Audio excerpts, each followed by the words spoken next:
tall glass of something I could tell she was needing a friend. Her teardrops were making rings in her whiskey. She cried out, where do I begin? We laughed and talked, sat for hours, never even looked at the clock. She gave me a hug, said I can thank you enough. This really helped me out a lot. Then she walked off.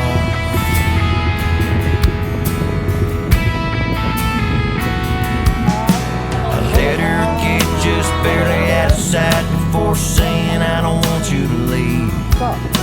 I know we just met, but when you left, you leaving made it hard to breathe. I said there's something about you that I can't explain, but there's something that I'm feeling tonight.